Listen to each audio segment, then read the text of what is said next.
물가 상승률 3%는 거짓말입니다. 당신의 돈이 녹아내리는 진짜 속도. 정부의 물가 지수는 당신의 삶을 반영하지 않는다. 나만의 인플레이션을 계산하고 방어하라.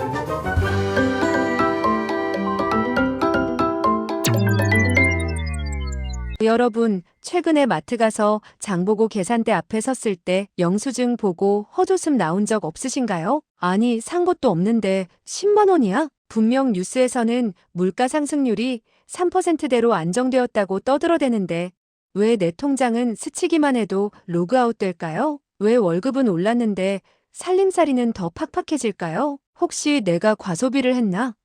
하고 자책하셨나요? 아니요. 여러분 잘못이 아닙니다. 여러분은 속고 있는 겁니다. 정부가 발표하는 그 숫자 3%라는 숫자가 여러분의 눈을 가리고 소리 소문 없이 여러분의 자산을 훔쳐가고 있다면 믿으시겠습니까? 오늘 영상 정말 중요합니다. 오늘 이야기를 끝까지 듣고 나면 여러분은 더 이상 뉴스 앵커의 말을 곧이곧대로 믿지 않게 될 겁니다. 그리고 내 돈을 지키기 위해 당장 무엇을 해야 할지 소름 끼치도록 명확하게 알게 되실 겁니다. 제 이름은 쌤입니다. 저는 보이지 않는 세금, 인플레이션의 진실에 대해서 진지하게 고민하고 정말 밤잠을 설쳐가며 방대한 자료를 찾아보고 분석하고 있습니다. 만약 여러분도 열심히 일해서 저축했는데 막상 집을 사거나 투자를 하려니 돈의 가치가 똥값이 되어버린 허탈감 때문에 힘들다면 이 영상 보시고 인사이트 얻어가시길 바라봅니다. 오늘 내용은 조금 충격적일 수 있습니다. 하지만 이 불편한 진실을 마주해야만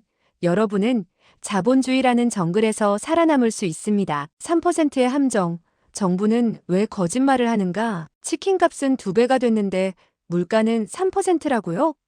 CPI의 비밀. 자, 본격적으로 들어가 봅시다. 뉴스에서 말하는 소비자 물가 지수 CPI가 3% 올랐다. 이 말은 무슨 뜻일까요? 내 생활비가 3% 늘어났다는 뜻일까요? 절대 아닙니다. 사람들이 잘 모르는 부분은요. 이 CPI를 산출하는 방식입니다. 여기에는 아주 교묘한 함정이 숨어 있습니다. 바로 대체 편향, 서브스티투션 바이어스라는 겁니다. 쉽게 설명해 드릴게요. 여러분이 소고기를 좋아해서 매일 소고기를 먹습니다. 그런데 소고기 가격이 폭등했어요. 그럼 정부는 어떻게 계산하느냐? 소고기 비싸네? 그럼 사러 보셨네요. 요즘 다들 그렇게 생각하시더라고요. 그래서 돼지고기 소고기 비싸네. 그럼 사람들은 돼지고기를 먹겠지? 하고 물가 바구니에서 소고기 비중을 줄이고 돼지고기를 넣습니다. 돼지고기도 비싸지면요. 닭고기를 넣습니다. 즉, 여러분의 삶의 질은 소고기 스테이크에서 치킨 조각으로 떨어졌는데 통계상으로는 지출한 돈은 비슷하네. 물가 안 올랐어. 라고 하는 겁니다. 이게 말이 됩니까? 여러분이 느끼는 체감 물가와 지표 물가가 다른 이유가 바로 여기 있습니다. 정부는 여러분이 가난해지는 과정을 물가 안정이라고 포장하고 있는 겁니다. CPI 물가 지수라는 마법의 장바구니 이야기 한번 들어보실래요? 마트 카트를 끌고 가는데 정장 입은 공무원이 옆에서 물건을 몰래 빼고 싼 걸 넣습니다. 자, 여러분, 소비자 물가 지수 CPI라는 말 뉴스에서 지겹게 들으셨죠? 이게 도대체 어떻게 만들어지는지 제가 아주 적나라하게 보여드릴게요. 상상해보세요. 정부라는 친구랑 여러분이 손잡고 마트에 갑니다. 정부가 큰 장바구니를 하나 들고 있어요. 그리고 여기다가 우리가 평소에 쓰는 물건 400에서 500개를 담습니다. 쌀, 라면, 기름, 옷, 이런 것들이죠. 그리고 매달 이 바구니의 가격이 얼마나 변했나 체크를 합니다. 지난달엔 이 바구니가 100만 원이었는데 이번 달엔 103만 원이네. 물가가 3% 올랐군. 여기까진 아주 합리적이죠? 그런데 말입니다. 여기서부터 정부의 꼼수, 아니 마법이 시작됩니다. 최고급 한우 툭불 등심이 냉동 삼겹살로 둔갑한다고요? 여러분이 소고기를 너무 좋아해서 매일 한우 등심을 구워 먹습니다. 그런데 한우 가격이 2배로 폭등했어요. 와, 이거 너무 비싸서 못 사 먹겠는데? 하고 여러분이 한숨을 쉽니다. 이때 옆에 있던 정부 친구가 쓱 다가와서 이렇게 말합니다. 야, 한우가 비싸면 돼지고기 뒷다리살 먹으면 되잖아. 단백질은 똑같아. 그러면서 슬그머니 장바구니에서 한우를 빼버리고 훨씬 싼 돼지고기를 집어넣습니다. 그러고는 계산기를 두드리더니 해맑게 웃으며 말하죠. 자, 봐봐. 고기 사는데 쓴 돈은 지난달이랑 똑같지? 그러니까 물가는 안 오른 거야. 0%야. 여러분은 기가 막힙니다. 아니, 나는 소고기에서 돼지고기로 강제 다이어트를 당했는데 내 삶의 질은 떨어졌는데 물가가 안 올랐다고? 네.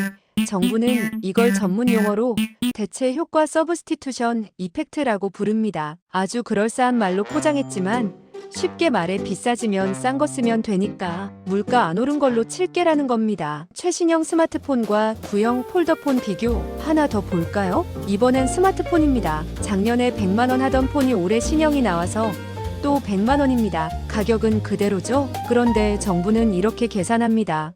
이번 신형폰은 카메라도 좋아지고 속도도 2배 빨라졌네. 성능이 2배 좋아졌으니까 사실상 가격은 50만 원으로 떨어진 거나 다름없어. 이게 무슨 귀신 씻나라 까먹는 소리입니까? 내 통장에서는 분명히 100만 원이 빠져나갔는데 통계청 컴퓨터 속에서는 50만 원만 쓴 걸로 기록됩니다. 이걸 품질 조정 Hedonic adjustment.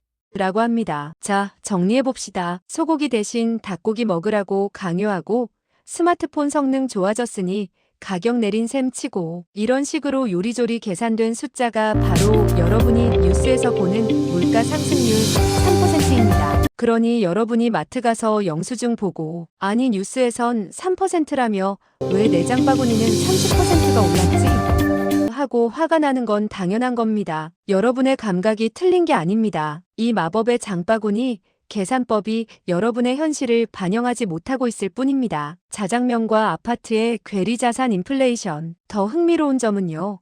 정부의 물가지수에는 우리가 인생에서 가장 큰 돈을 쓰는 항목이 빠져 있다는 겁니다. 바로 부동산과 주식 같은 자산 가격입니다. 자 보세요. 10년 전 자장면 가격이 4,500원이었습니다. 지금 얼마죠? 7,000원, 8,000원 하죠. 약 2배 올랐습니다. 그런데 10년 전 서울 아파트 가격은요? 5억 하던 게 지금 15억, 20억 합니다. 3배, 4배가 올랐습니다. 정부는 자장면값 오르는 건 예민하게 관리하지만 아파트값 오르는 건 물가 상승 통계에 넣지 않습니다. 왜냐고요? 집은 소비가 아니라 투자로 분류하거든요. 하지만 집이 없어서 월세를 살거나 내 집 마련을 해야 하는 사람들에게 집값 상승은 생존의 문제입니다. 자산 가격이 폭등하는 동안 우리의 월급은 자장면 값만큼도 안 올랐죠? 그래서 우리가 가난해진 겁니다. 자산 인플레이션을 계산하지 않는 물가 지수는 반쪽짜리도 아닌 가짜 지표입니다. 돈의 정체를 좀비 때와 댐의 수문을 M1과 M2에 비유해서 쉽게 설명해 볼까요? 자, 여러분, 돈이 풀렸다는 말 많이 듣죠? 근데 도대체 어떤 돈이 풀렸다는 걸까요? 여기서 경제학자들이 숨기는 1급 비밀, M1과 M2의 정체를 까발려 드립니다. 복잡한 용어 다 집어치우고 딱 2가지만 기억하세요. 뛰어다니는 놈 M1과 숨어있는 놈 M2입니다.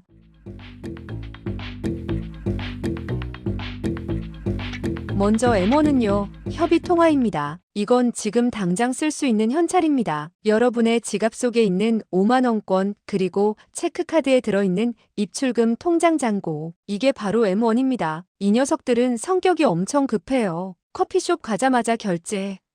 편의점 가자마자 결제, 시장 바닥을 미친 듯이 뛰어다니는 활동성 좀비 같은 녀석들입니다. 이 M1이 많아지면 당장 라면값, 팥값, 커피값이 오릅니다. 눈에 바로 보이죠. 그런데 진짜 무서운 건 이 녀석입니다. 바로 M2 광의통화입니다. 이건 M1에다가 은행에 묶여있는 돈까지 합친 겁니다. 적금, 예금, 뭐 2년짜리 만기 상품들. 당장 꺼내 쓰긴 좀 귀찮지만 마음만 먹으면 해지해서 바로 현금화할 수 있는 돈이죠. 저는 M2를 거대한 댐에 갇혀있는 물이라고 부릅니다. 평소에는 얌전해 보입니다. 댐 안에 갇혀있으니까요. 사람들은 내 돈 안전하게 은행에 있네 하고 안심합니다. 하지만 여기서 공포 영화가 시작됩니다. 만약 사람들이요, 물가가 오르네, 현금 들고 있으면 손해잖아 라고 눈치채는 순간 어떻게 될까요? 사람들은 은행으로 달려가서 적금을 깹니다. 댐의 수문이 열리는 거죠. 그럼 얌전하던 M2, 저수지 물이 순식간에 M1 미친 물살로 변해서 시장으로 쏟아져 나옵니다. 수천조 원의 돈이 한꺼번에 쏟아져 나와서 아파트 내놔, 금 내놔, 주식 내놔 하고 달려든다고 상상해 보세요. 그때부터는 물가 상승이 아니라 물가 폭발, 하이퍼 인플레이션이 일어나는 겁니다. 지금 정부가 M2 통화량이 늘었다라고 발표하는 건 쉽게 말해서 댐 수위가 위험 수위까지 찼다. 언제 터질지 모른다라는 경고 방송과 같습니다. 그런데도 에이 설마 터지겠어? 하고 댐 밑에서 돗자리 깔고 낮잠 자고 계실 건가요? 진짜 인플레이션은 M1이 아니라 이 거대한 M2가 움직이기 시작할 때 옵니다. 우리가 M2 그래프를 째려봐야 하는 이유가 바로 이겁니다. 진짜 인플레이션 계산법의 돈이 녹는 속도, M2 통화량 돈 복사의 마법. 그럼 진짜 물가 상승률은 도대체 얼마냐고요? 쌤이 아주 간단하고 확실한 지표를 알려드립니다. 바로 M2 통화량 증가율입니다. 어려운 단어 나왔다고 도망가지 마세요. 아주 쉬운 비유를 들어볼게요. 피자가 한 판 있습니다. 이 피자를 8조각으로 나눕니다. 한 조각의 크기가 여러분 돈의 가치입니다. 그런데 주방장인 중앙은행이 갑자기 와서 피자 도우 크기는 그대로인데 칼질을 16조각으로 더 잘게 냅니다. 그럼 여러분이 가진 한 조각의 크기는 어떻게 되죠? 반토막 나죠. 시중에 돈이 풀리면 통화량 증가인 겁니다. 물건의 가치는 그대로여도 돈의 가치가 떨어져서 가격표의 숫자가 올라갑니다. 지난 50년 동안 전 세계 통화량은 매년 평균 7에서 8%씩 늘어났습니다. 이게 무슨 뜻이냐고요? 정부가 3%라고 말할 때 실제로는 여러분 돈의 가치가 매년 7에서 8%씩 똥값이 되고 있었다는 겁니다. 72의 법칙 내 돈이 반토막 나는 시간, 수학적으로 딱딱 계산해 드릴게요. 금융에는 72의 법칙이라는 게 있습니다. 72를 연수익률 또는 인플레이션율로 나누면 원금이 2배 또는 반토막 되는 시간이 나옵니다. 정부 발표대로 물가 상승률 3%일 경우에는요. 72 나누기 3에서 24년입니다. 내 현금 1억의 가치가 5천만 원이 되는데 24년 걸립니다. 생각보다 버틸만한데? 싶으시죠? 실제 통화량 증가율 8%일 때는요. 72 나누기 8하면 9년이 나오죠. 충격적이지 않습니까? 여러분이 장롱 속에 넣어둔 1억 원은 아무것도 안 해도 9년 뒤면 구매력이 딱 절반 5천만 원이 됩니다. 18년 뒤면 2,500만 원이 됩니다. 여러분이 적금 이자 4% 받는다고 좋아할 때가 아닙니다. 실제 물가 상승률이 8%라면 여러분은 매년 4%씩 확정적으로 손해를 보고 있는 겁니다. 이게 바로 저축만 하는 사람이 필연적으로 가난해질 수밖에 없는 이유입니다. 화폐 환상 머니 일루전에서 깨어나라. 여기서 심리적인 이야기를 좀 해보죠. 왜 사람들은 이 무시무시한 사실을 모를까요? 행동경제학에서는 이걸 화폐 환상 머니 일루전이라고 합니다. 월급이 300만 원에서 315만 원으로 5% 오르면 사람들은 와, 월급 올랐다. 오늘 내가 쏜다. 하고 좋아합니다. 그런데 그해 실제 물가인 짜장면과 집값이 10% 올랐다면요. 실질 임금은 5% 삭감된 겁니다. 여러분은 더 가난해졌어요. 그런데 통장에 찍힌 숫자가 커졌다는 이유만으로 부자가 된 것 같은 착각에 빠집니다. 정부와 고용주는 이 착각을 너무나 좋아합니다. 실질적으로는 월급을 깎으면서도 명목상으로는 올려주는 척 생색낼 수 있으니까요. 지금 이 영상을 보시는 분들은 이 매트릭스에서 깨어나셔야 합니다. 숫자가 아니라 구매력 퍼처싱 파워를 봐야 합니다. 내 돈의 구매력을 지키는 방패 해칭. 현금을 쓰레기 취급하라. 그럼 어떡하란 말이에요? 쌤. 하고 화가 나시죠? 지금부터가 진짜입니다. 어떻게 해야 이 미친 인플레이션 파도 속에서 내 돈을 지킬 수 있을까요? 첫 번째 원칙. 현금을 들고 있지 마라. 현금은 불타는 얼음입니다. 들고 있으면 녹습니다. 부자들은 현금이 생기면 미친 듯이 다른 것으로 바꿉니다. 무엇으로요? 희소성 있는 자산으로요. 인플레이션을 먹고 자라는 3대장은 금, 미국 주식, 부동산입니다. 제가 생각하는 구체적인 대안입니다.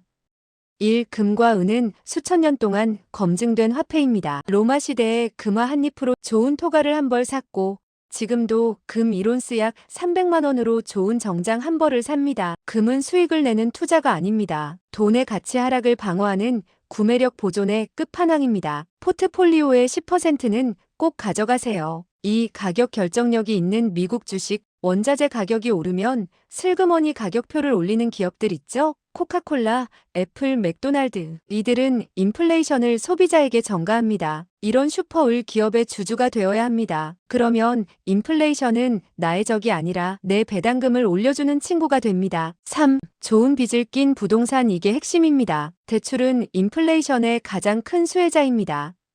10년 전 3억 빚은 엄청 커 보였지만 지금 3억 빚은 그때만큼 무겁지 않죠? 돈의 가치가 떨어졌기 때문입니다. 감당 가능한 수준의 고정금리 대출을 일으켜 실물 자산 부동산을 사는 것. 이것이 자본주의 역사상 가장 강력한 해지 수단이었습니다. 나만의 인플레이션율 계산하기 액션 플랜. 사람들이 궁금해하는 부분은요. 사람마다 인플레이션율이 다르다는 겁니다. 라면만 먹고 집에만 있는 사람의 인플레이션과 해외여행 가고 아이 학원 보내는 사람의 인플레이션은 다릅니다. 지금 당장 엑셀을 켜세요. 아니면 챗GPT나 제미나이에게 물어서 그래프나 통계로 만들어 달라고 하세요. 그리고 지난 3년간 나의 주요 지출 항목 중 식비, 주거비, 교육비, 교통비 가격이 얼마나 올랐는지 계산해 보세요. 아마 정부 발표 3%보다 훨씬 높은 10%, 아니 20%가 나올 겁니다. 그 수치가 바로 여러분의 생존 목표 수익률입니다. 내 개인 물가 상승률이 10%라면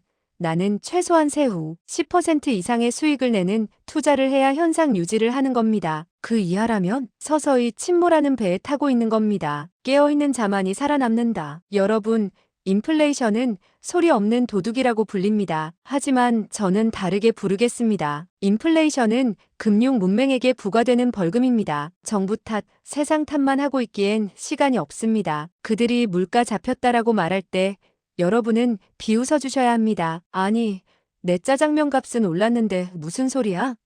라고 반문하셔야 합니다. 물가 상승률 3%라는 달콤한 거짓말에 속아 예금 통장만 끌어안고 있다면 10년 뒤 여러분은 열심히 살았는데 왜 가난하지?